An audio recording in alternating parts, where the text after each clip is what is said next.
Luchando por la justicia. Brinda herramientas educativas para promover la cultura de la legalidad, los derechos humanos y la perspectiva de género.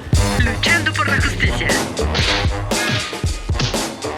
Hola, ¿qué tal, amigas y amigos de Luchando por la Justicia? Ya regresamos de una breve pausa y pues bueno, el día de hoy, como comenzamos este programa, estamos arrancando el mes de agosto, hay que seguir cuidándonos con las medidas sanitarias y sin mayor contexto estábamos platicando con el secretario de Estudio y Cuenta, Carlos Araiza, de la Suprema Corte de Justicia de la Nación sobre legislar en las casas de empeño y la protección al consumidor.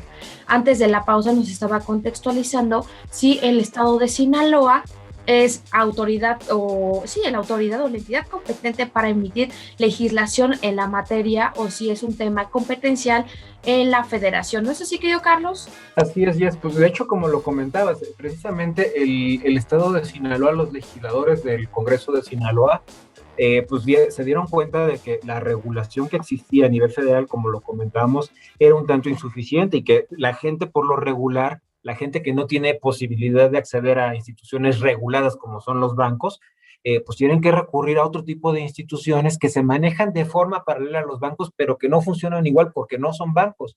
Y precisamente dentro de este grupo, pues están las casas de empeño. Ahora, la pregunta es, ¿qué contenía la legislación de Sinaloa y qué fue lo que resolvió la Corte? Pues la primera pregunta es, ¿qué contenía la legislación de Sinaloa? Revisando la exposición de motivos y el contenido de la ley de casas de empeño de Sinaloa, lo que se advierte de esa ley es que se regulaban, o lo que pretendía el legislador regular era la operación, instalación y funcionamiento de las casas de empeño.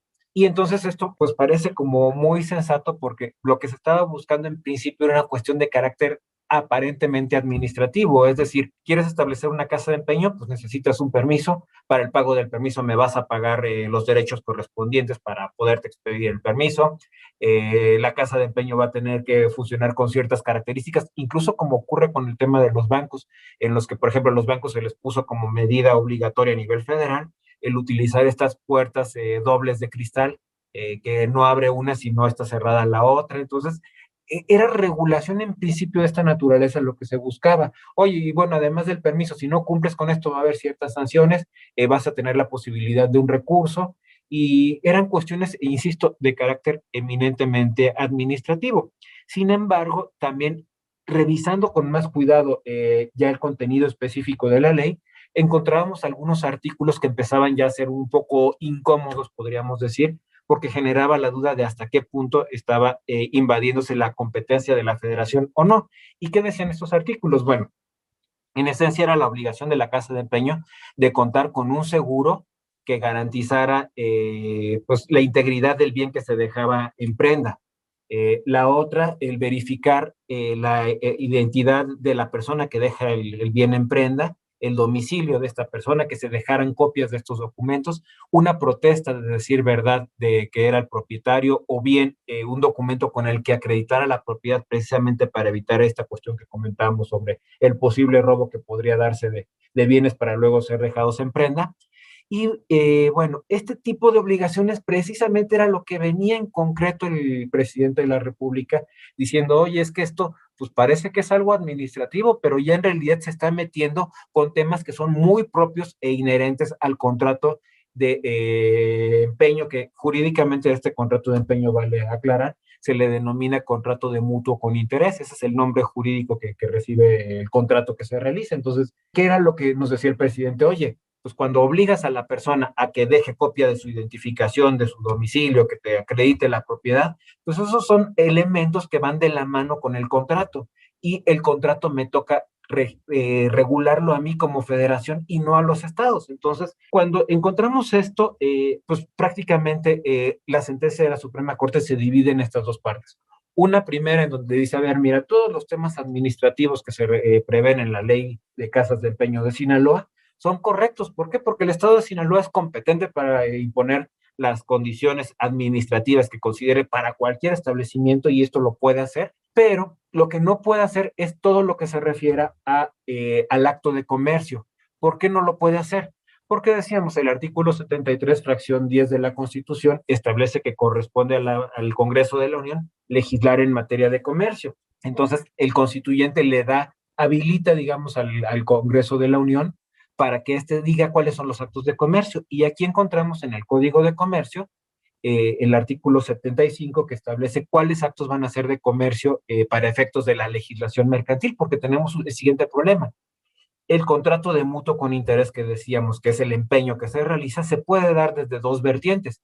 Si yo voy a tu casa, Jessy, te llevo mi teléfono celular y te digo, necesito dinero, préstamelo y te dejo mi celular en garantía, pues es una forma de empeño que estamos realizando entre particulares.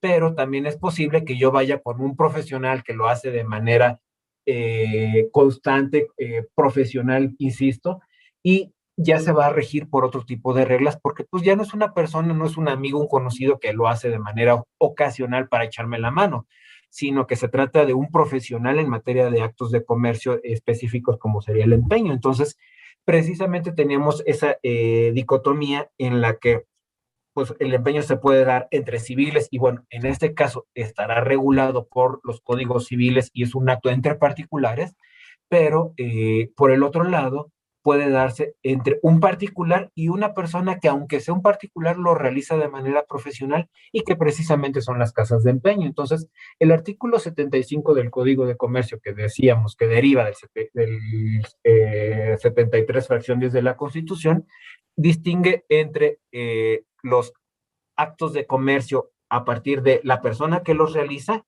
y en este caso precisamente dice, las casas de empeño son comerciantes, como también lo dice para el efecto de los bancos, y los actos que podrían parecer de comercio, pero que por no ser precisamente de comercio, se van a regir por el derecho civil.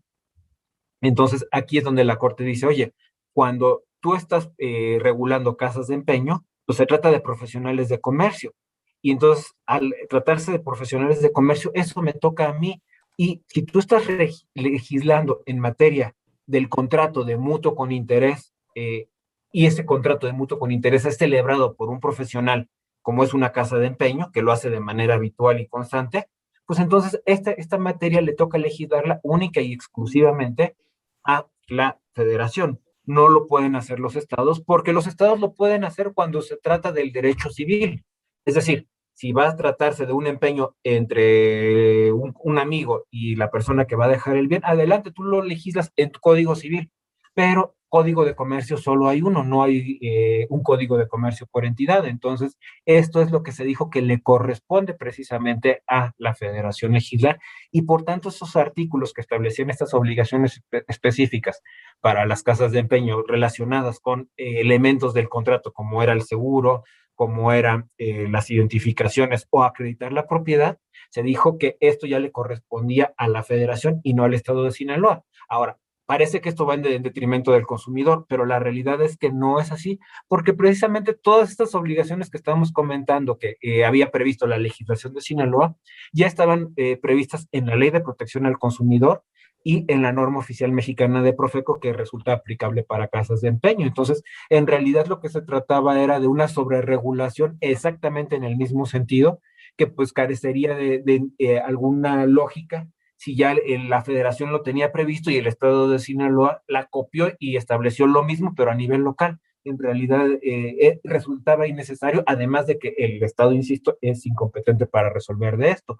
Por tanto, el asunto obtuvo la mayoría calificada de los 8 votos y con esto se invalidaron estos artículos de la legislación de Sinaloa, pero esto no quiere decir, y es bien importante, y es que quede esto bien claro, que estas obligaciones no existen. Sí existen, pero por virtud no de legislación local de Sinaloa, sino por virtud de legislación federal o normativa federal que exactamente es aplicable al mismo supuesto. Y realmente, como nos estabas explicando, querido Carlos, que estos actos de comercio son realizados por expertos porque para realizar estos empeños en las casas de empeño se requiere presentar una identificación oficial y también el objeto que se va a dejar en prenda, ¿no? Y a dejar en la casa de empeño para que esta misma se haga un avalúo de la misma y se pueda estipular el monto del préstamo, ¿no? Que realmente hay que decirlo bien claro que hay montos que pueden ser abordados desde el 30 hasta el 80% del valor del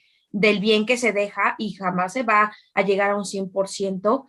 Y como también nos comentabas que se firma un contrato que en teoría debiera estar registrado ante la Profeco para que esta casa de empeño, además de que haga la entrega del efectivo, haga la entrega de una boleta del empeño y también entregue al consumidor una copia del contrato. Entonces, es bien importante cómo estos elementos, como lo es el contrato, la presentación de una identificación oficial, la reiteración en que se realizan estos actos de comercio, como nos bien comentabas, como ya puede ser o una empresa, por así decirlo, que hay muy famosas, ¿no? Como lo es el Nacional Monte de Piedad, o que también puede ser entre particulares que también pueden realizar esto, pero estas acciones, pero lo realizan de manera profesional, estos actos de comercio. Y que bueno, dentro de estos actos de comercio, pues también no solamente se dejan equipos de cómputo o teléfonos móviles o muebles en buen estado como salas, recámaras, instrumentos de cocina, instrumentos musicales, etcétera, ¿no? Regularmente los mexicanos se advierte que han empeñado oros y joya, ¿no? O joyas, ¿no? Entonces es bien importante esta legislación y como nos comentabas que también es muy importante advertir que por todos estos elementos ya es una competencia a nivel federal y no solamente por cuanto a las entidades federativas. Pero pues bueno, se nos está acabando el tiempo, querido Carlos, y tenemos 1 minuto para que nos des tus conclusiones. ¿Qué mensaje te gustaría darle a la ciudadanía que nos escucha? Claro, bueno, pues lo primero es esta cuestión de que nos quede muy claro, la Corte no invalidó normas que no existieran, bueno, normas que fueran en perjuicio de la colectividad. En realidad lo que se resolvió en este asunto que platicamos, pues fue nada más decir, no le toca al Estado de Sinaloa, pero además ya existe regulación a nivel federal que protege al consumidor y por tanto van a seguir igual de protegidos. La verdad, creo que esto es importante para mantener el Estado de Derecho y es la función principal de nuestro Tribunal Constitucional, ¿no? La otra, pues agradecerte la invitación para estar con ustedes y bueno, te dejo mi red de Twitter que es @ararreca con doble R y C de Carlos. Y ahí me pueden localizar para cualquier cosa. Por lo regular damos seguimiento a cosas que nos pueden interesar como abogados o como gobernados en cuanto a lo que se resuelve por órganos jurisdiccionales. Y pues un saludo para todo tu auditorio, un placer estar con ustedes. Ay, muchas gracias, querido Carlos, por haber estado con nosotros aquí en Luchando por la Justicia del Instituto Mexicano de la Radio, que vamos arrancando el mes de agosto y que bien nos explicas que la Suprema Corte de Justicia de la Nación no invalida, al contrario, se encarga o trata de prever estas situaciones para proteger al consumidor frente al ejercicio comercial que realizan las casas de empeño y que bueno, hay que seguir informándonos y que muchas gracias por proporcionarnos tus redes sociales para que la audiencia pueda consultarte sobre el tema o sobre algún tema de carácter constitucional que resuelva la Suprema Corte de la Justicia de la Nación. Yo soy Jessica Torres y nos escuchamos el próximo viernes por el Instituto Mexicano de la Radio a través de las diversas plataformas digitales, también a través de 660 AM todos los viernes al mediodía y cualquier cosa también nos pueden encontrar en nuestro podcast del Instituto Mexicano de la Radio. Nos vemos a la próxima. Adiós.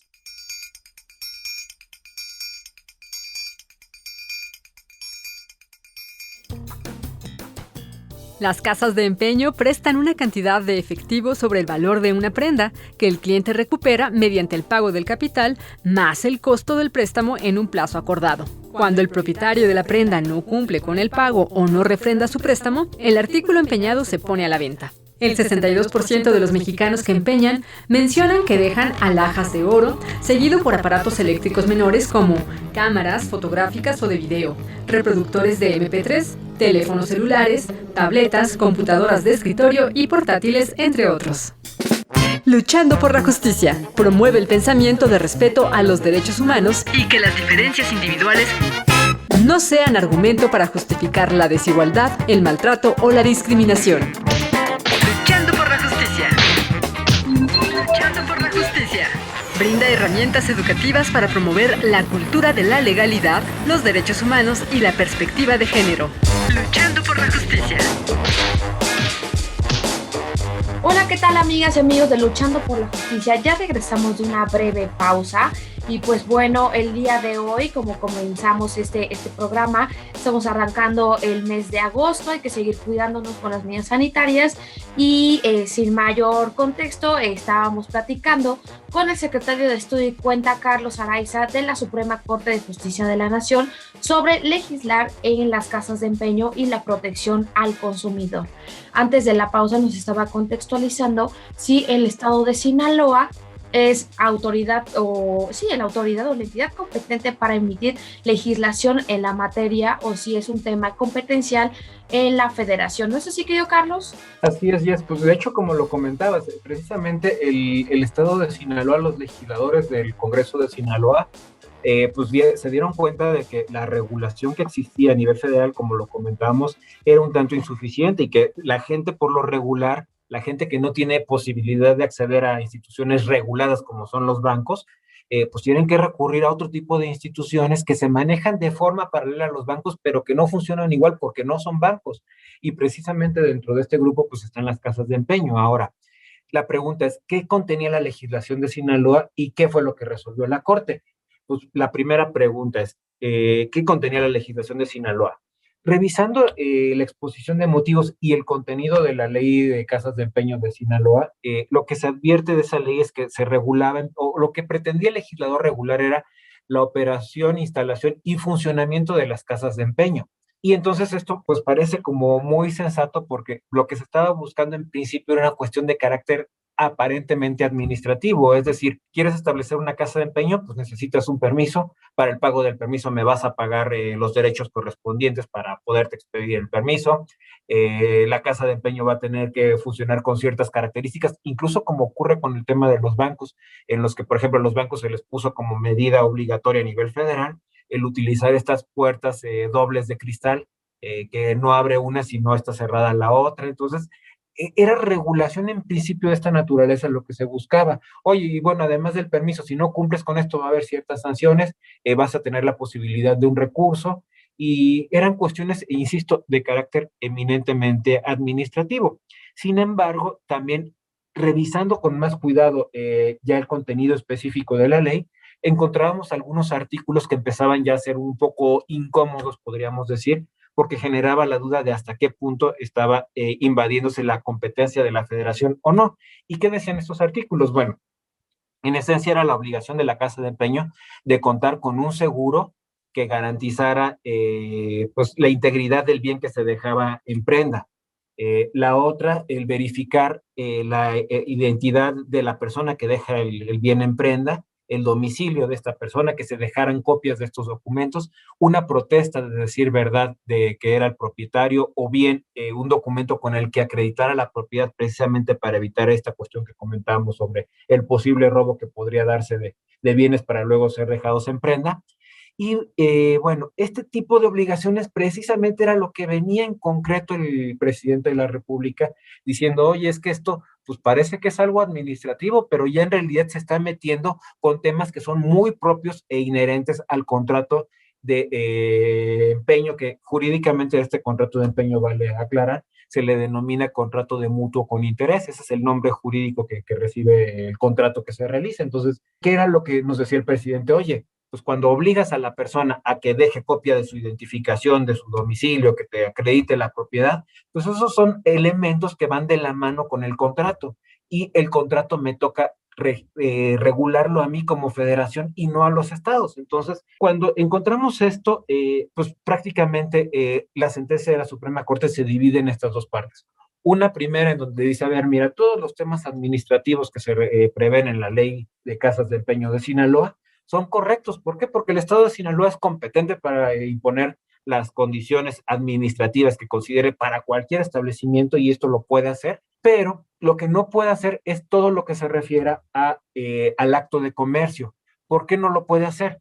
Porque decíamos, el artículo 73, fracción 10 de la Constitución, establece que corresponde al Congreso de la Unión legislar en materia de comercio. Entonces, el constituyente habilita, digamos, al Congreso de la Unión para que éste diga cuáles son los actos de comercio. Y aquí encontramos en el Código de Comercio el artículo 75, que establece cuáles actos van a ser de comercio para efectos de la legislación mercantil, porque tenemos el siguiente problema.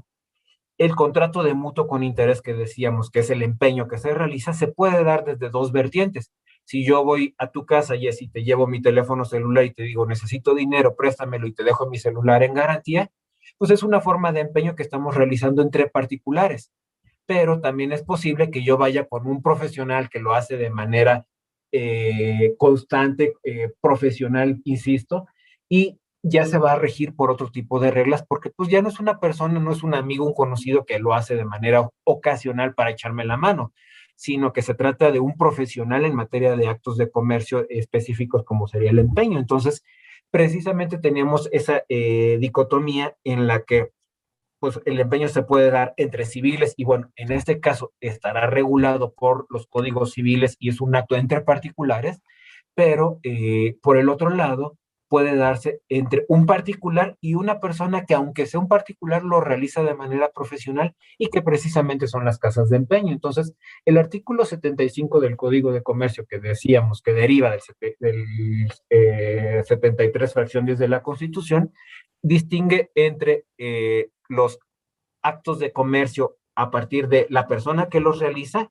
y en este caso precisamente dice, las casas de empeño son comerciantes, como también lo dice para el efecto de los bancos, y los actos que podrían parecer de comercio, pero que por no ser precisamente de comercio, se van a regir por el derecho civil. Entonces, aquí es donde la Corte dice, oye, cuando tú estás regulando casas de empeño, pues se trata de profesionales de comercio. Y entonces, al tratarse de profesionales de comercio, eso me toca a mí. Y si tú estás legislando en materia del contrato de mutuo con interés, y ese contrato de mutuo con interés es celebrado por un profesional, como es una casa de empeño, que lo hace de manera habitual y constante, pues entonces esta materia le toca legislarla única y exclusivamente a la federación. No lo pueden hacer los estados, porque los estados lo pueden hacer cuando se trata del derecho civil.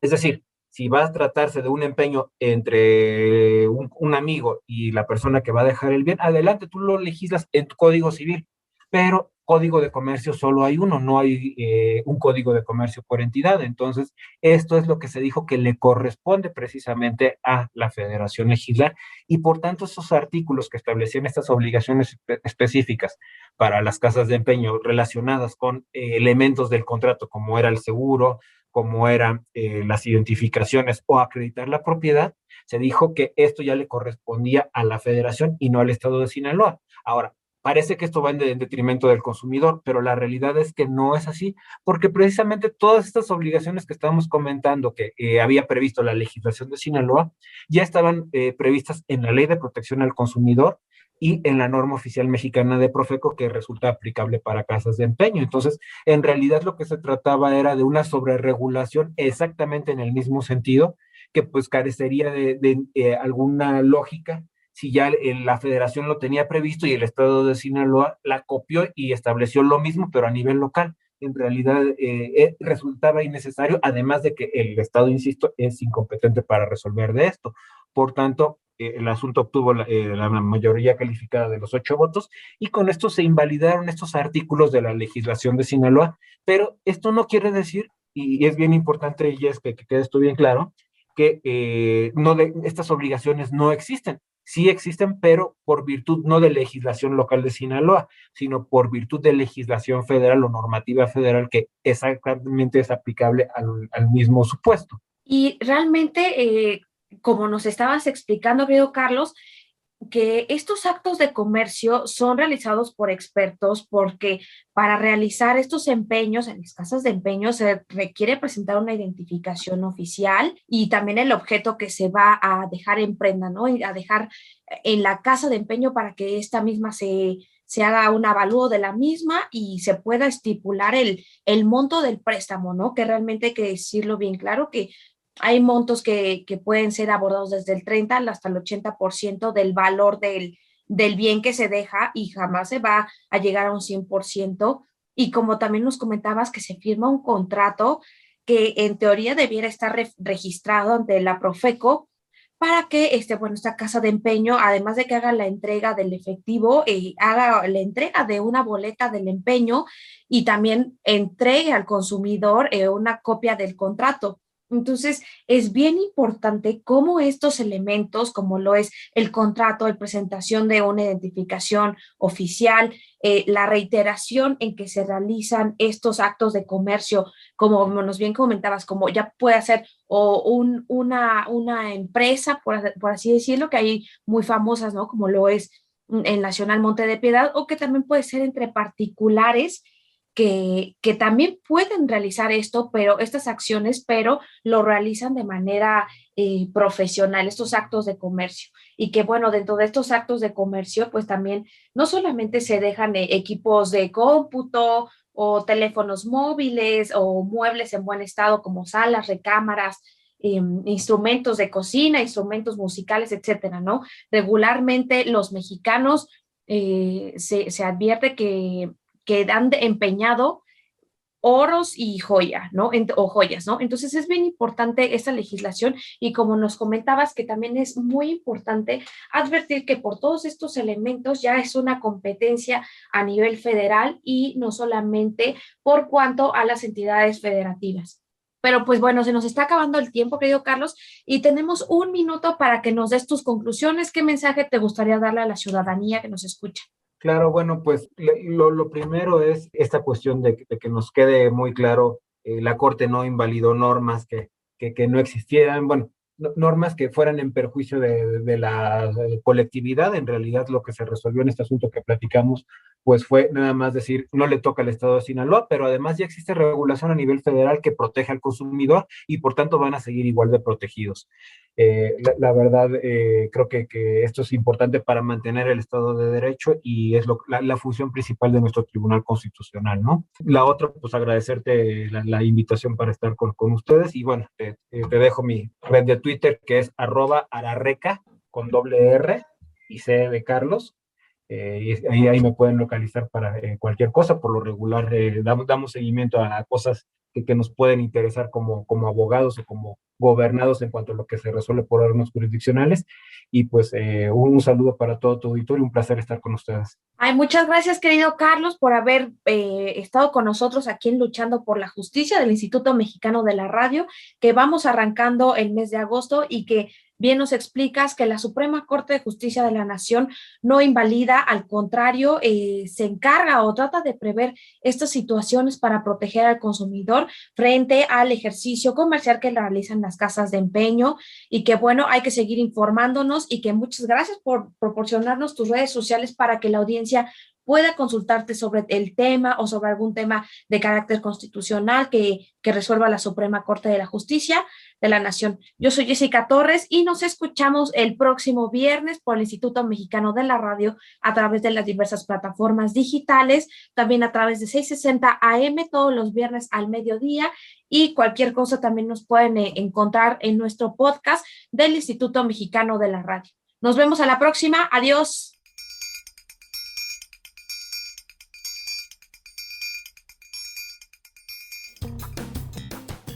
Las casas de empeño prestan una cantidad de efectivo sobre el valor de una prenda que el cliente recupera mediante el pago del capital más el costo del préstamo en un plazo acordado. Cuando el propietario de la prenda no cumple con el pago o no refrenda su préstamo, el artículo empeñado se pone a la venta. El 62% de los mexicanos que empeñan mencionan que dejan alhajas de oro, seguido por aparatos eléctricos menores como cámaras fotográficas o de video, reproductores de MP3, teléfonos celulares, tabletas, computadoras de escritorio y portátiles, entre otros.